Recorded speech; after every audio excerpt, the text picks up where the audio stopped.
I remember like making dances with my girlfriends when I was little. Oh, God, did you put on shows for your parents? Oh, of course I did. I was that child. Not only was I putting on dance shows, I was singing along too. And to think about the lyrics that I was singing to my mother kind of makes me shiver a little bit. All the single ladies, hey, you're 7, okay?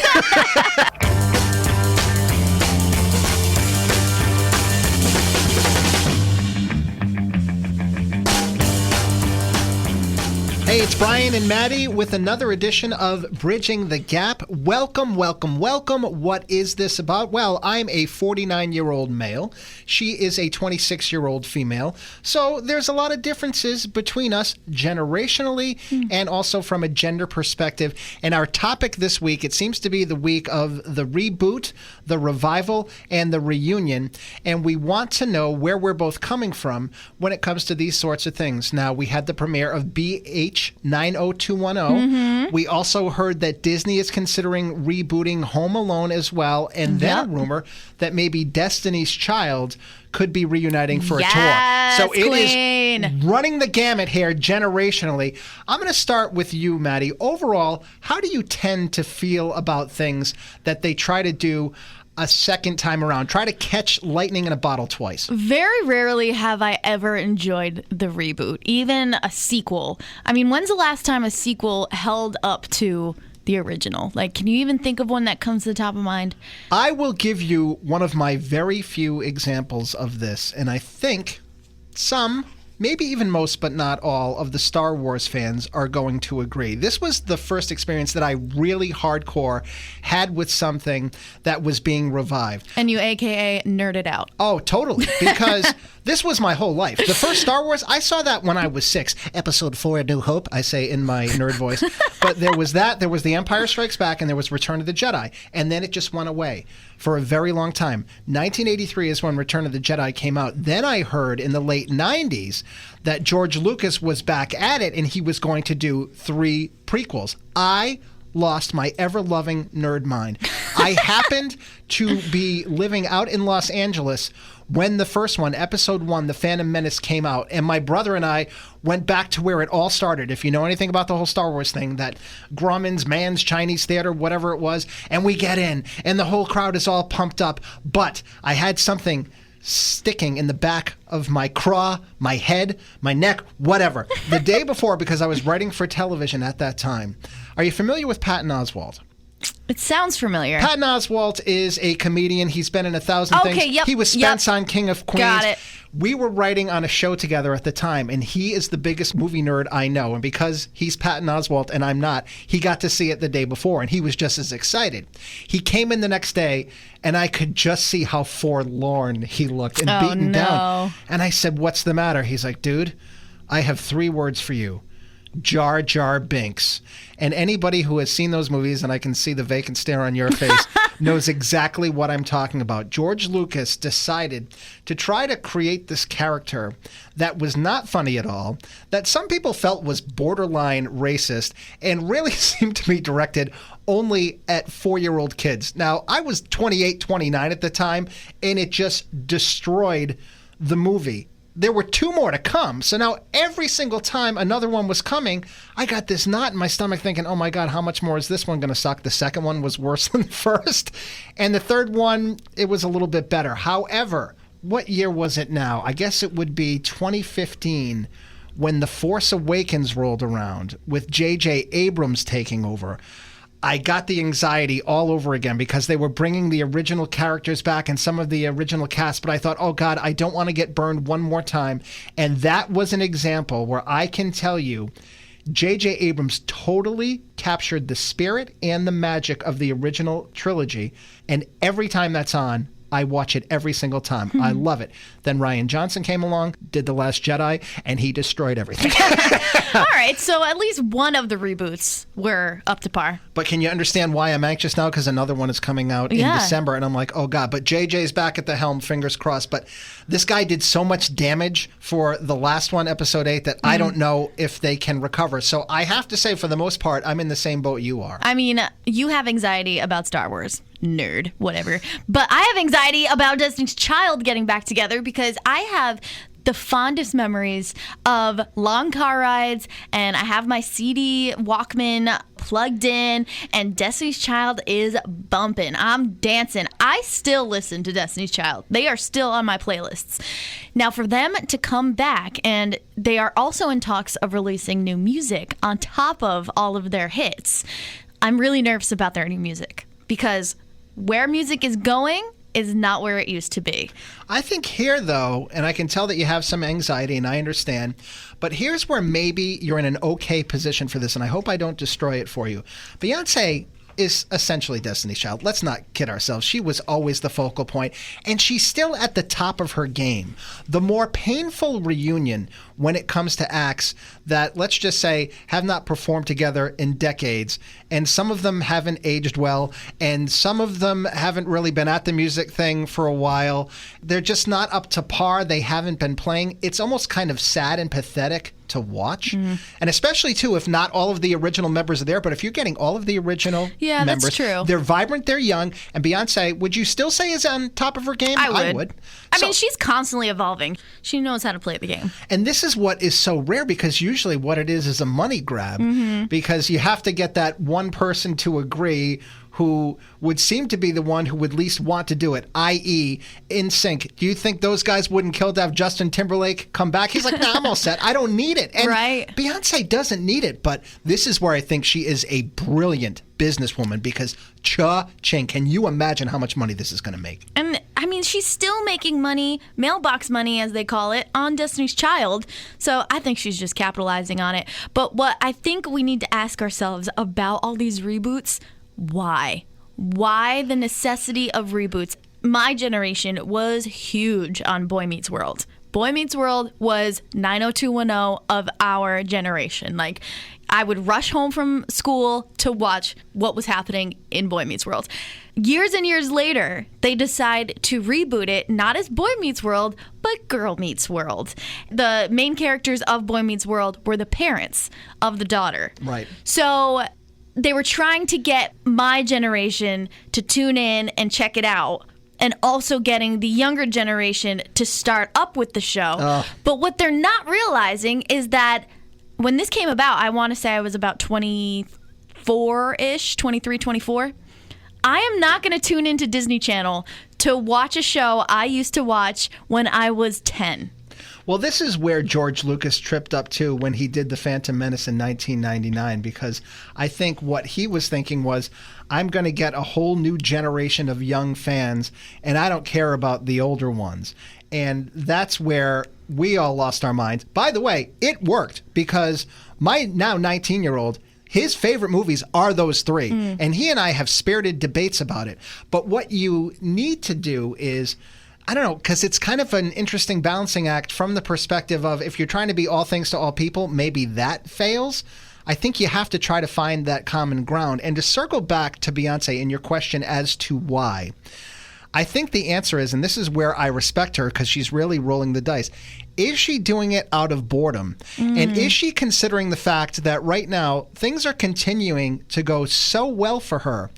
If this tanks, what's it going to do to her career long term? Right. How would you feel about her if she came back and ruined this thing that you've loved and that, you know... Well, that's why I'm worried about the new music. I think Destiny's Child is Destiny's Child. They are all phenomenal. I mean, Kelly Rowland, she tried to have her own thing going on, and she did have a couple number ones, and she's great. Michelle, on the other hand, you can tell she kind of needs the other two ladies, but all three of them, they're just a powerhouse. They are so much fun. I mean, they appeared at Coachella, what was it, last year or 2 years ago?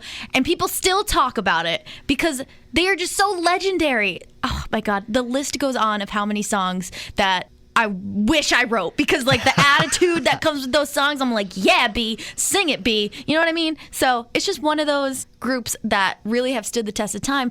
But in this day and age, can they hang with new music? I don't know. We're going to find out, and maybe the hard way. Now, to circle back to what you were saying about Boy Meets World, Girl Meets World, that is something that comes from your area of expertise. It's your childhood. It's where your nostalgia is. On the flip side, this week we saw the premiere of BH 90210, and I happen to know that you have no investment because when it was on the first time, you weren't alive. Nope. So people are losing their minds about this. They really and truly are. Now, I was never a fan of the show back then. Surprise, surprise. Not exactly my cup of tea, but my wife was a huge fan. So it was appointment television the other night, and she sat down. And if you don't know anything about it, it's not a pure reboot. It's not just all of the characters coming back again. How it started was, hey, look, it's Shannon Doherty. Hey, look, it's Tori Spelling. And they are themselves. And they've kind of run into each other again, and they have a little getaway together. And then at the end of the episode, they say, hey, wouldn't it be a great idea to do a reboot of Beverly Hills 90210? And now the rest of the season is going to be them kind of behind the scenes, knocking down the fourth wall, showing what it's like to shoot the show. And I have to tell you, my wife was very kind of Right. And she's taking a wait-and-see attitude. She said maybe when the show starts back up. But what I was forced to watch, and believe me, it was a hostage situation. But yeah. It was so cornball. And every time something like this has come along, and by the way, we've seen dribs and drabs of this. For example, and I know you can relate to this one because I know you used to love the show. Will and Grace made a comeback. Yes. They're on their third season, so I guess you could say there was some modicum of success there, but this is going to be it. My wife was so excited. She watched the first episode on the edge of her seat, and then she was like, I think I'm all set. And I think that's what's going to happen with BH 90210. Did you even bother with the Will and Grace reboot? I didn't, actually. And it's funny because I used to, like you said, appointment watch with my mom, especially with Will and Grace. Every night that it was on, we would make a point to sit down and hang out and watch the show together, and we loved it. That, Friends, I mean, Friends didn't get a reboot, but it was those shows that we would literally stop our days to watch. And then to see a reboot happen, yeah, it's exciting, but there's that thing in the back of your head that's like, it's just not going to be as good as it once was. Well, that's what I'm wondering, too, because Amanda, a good friend of ours who used to be a co-host of mine on the morning radio show that we host together now, was a huge fan of Full House growing up. And when Fuller House came along, she was terrified to check it out on Netflix. She gave it a little bit of a go and watched a couple of episodes, and I guess it was fine, but it just did not recapture that magic. But that's another question I have for you based on a discussion we had last week. Is one of the reasons why you didn't watch the reboot, other than your anxiety over Will and Grace maybe not being as good, is it because it was on over-the-air network television when you've admitted you're all about the streaming services, you're all about the Netflixes and the Hulus, and if it was on one of those, would you have been more likely to watch it? You make a good point because, first of all, I don't even have cable, okay? I watch Netflix, I watch Hulu, and that's such an interesting mindset because you just made me realize I don't remember the last time I watched something as it was airing. I mean, Game of Thrones was huge. Like, you had to tune in at a certain time to watch it, but I was never really into it. And any show that I've ever been into has been on Netflix, has been on Hulu, and they give you the whole season. So, for instance, Stranger Things, that came out last month. And I love Stranger Things, but they gave you the whole season. So I just watch it when I have the time. So to even think about like, okay, it's Thursday, the Will and Grace reboot is coming on at 8 p.m. I have to make sure I'm home. Like, that's just not a thing for me anymore. What about setting a DVR to watch it later? Or on demand? Too much effort. Oh my God. The so quintessential millennial. Oh, I know. It's exhausting, isn't it? I need television to be on my schedule, and I think that's why streaming services are taking over because it gives you freedom. Reflip the script in another direction and combine two of the things that we've been talking about. Okay, so Girl Meets World comes along and you have the anxiety. You did try to watch it or you didn't? I didn't even bother. Okay. And that was on over-the-air television? Because I clearly was not a fan. Why would I be? It'd be very creepy if I was on that show at the age that I'm at right now. But let me ask you this question. What about a show that you have no emotional ties to? For example, BH 90210 comes out this week, and you're like, oh, I've heard of it. Wow, there's a lot of buzz about it. Now, that was over the air as well. let's just say hypothetically, it came to one of the streaming services that you do tend to frequent. Would you have been more likely to give something a chance that's a reboot that you've never seen before just off of the hype, or do you have the same attitude about it? I probably would have given it a shot, especially, it's at my fingertips. It's right there. I'm constantly looking for new shows. However, I really think the success of reboots, or even the allure to reboots, is the nostalgia, the connection to the show that you had as a kid or had as a young adult. For me, having that connection to Boy Meets World, I grew up with those characters and the way that they wrote that story. Are you familiar with that show at all? Vaguely. I used to babysit, and there were kids that watched it. You pretty much follow the life of Corey Matthews and all of his friends. It started with them in elementary school, and that's when I started watching it. And the show went well into when they were in college, and I stopped watching it in high school. But I followed the lives of these kids, and they felt like my friends. And so when I hear Girl Meets World is coming out, I'm like, I don't have time for that. Like, I already know my friends. Like, I don't need them. I don't know. I had this nostalgic attachment to Boy Meets World that didn't even attract me to Girl Meets World. I think our little Maddie is growing up. Right before when did this our happen? eyes. Oh, my goodness. I don't like this. Well, you asked the question earlier, too, and especially when it comes to the film sequels, have you ever seen one that was better than the original or even up to snuff with the original? And how many times can you say that you've honestly seen that? I mean, look, Roseanne came back. It morphed into the Connors. I don't think anyone is talking about that anymore ever since Roseanne is no longer on the show. Murphy Brown, what did that make it? Maybe a season? And I would say that the show that I was most excited about to come back, and I was the most hopeful that it would still be just as good, and it went from Fox to a streaming service. I'm willing to bet that you never watched it, but Arrested Development, which was... Oh, I know of that show, for sure. It was big in the early 2000s, and it was brilliantly written, and it won all kinds of awards, and it had so many talented people involved that I absolutely loved.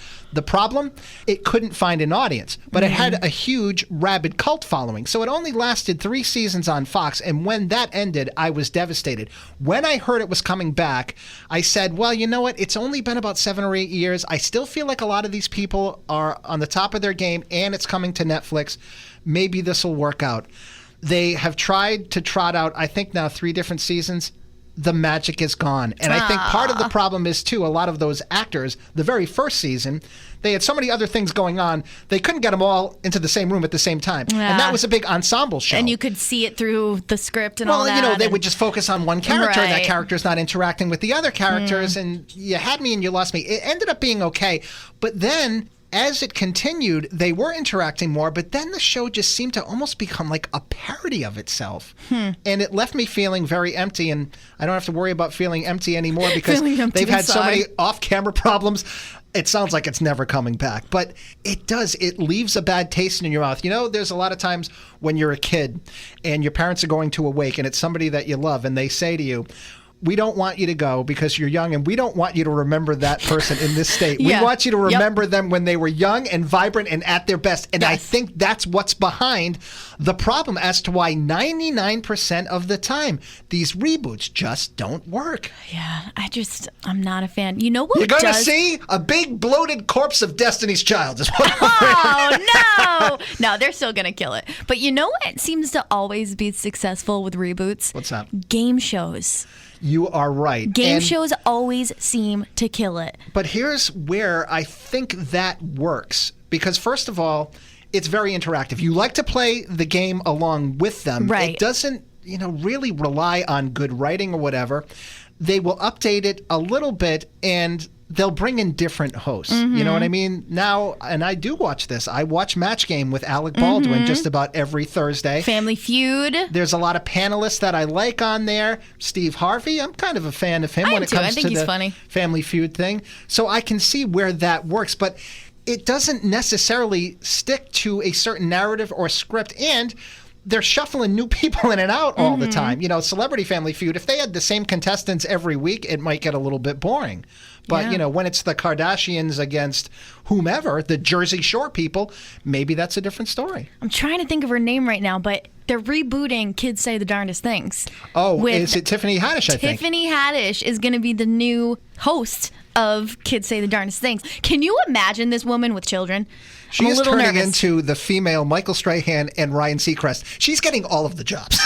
She's getting all of the jobs, but she is rated X compared to both of those men. Oh, wait till you see what those kids are saying by the time she's done with them. Oh, my God. But again, like another reboot that's probably going to do well because who didn't love that show back in the day? You've been resistant to reboots. We've seen that with Boy Meets World, Girl Meets World. We've heard about your anxiety. And to wrap things up, because it's the one that you're most invested in, is there going to be any hesitation when it comes to maybe going to see Destiny's Child live I'm going. or buying the new music? You're all in? I'm going. I have to go. See, that is something that not only am I emotionally invested in, I think I'm physically invested into this one because I remember like making dances with my girlfriends when I was little. Oh, God, did you put on shows for your parents? Oh, of course I did. I was that child. Not only was I putting on dance shows, I was singing along too. And to think about the lyrics that I was singing to my mother kind of makes me shiver a little bit, but...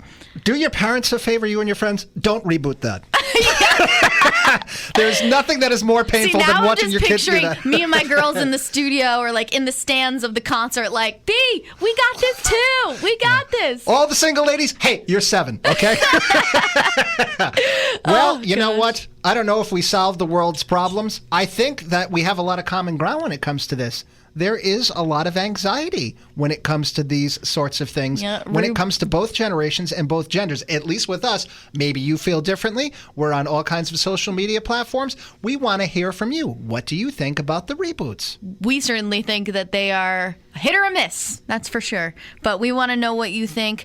Hit us up on YouTube, Cat Country Mornings, Facebook, Instagram. You'll find us everywhere. And by the way, if this thing doesn't take off, we're not rebooting it. This is your only show. This is your only shot. Tell your friends. Love us or leave us. It is Bridging the Gap. I'm Brian. I'm Maddie. We'll see you next time.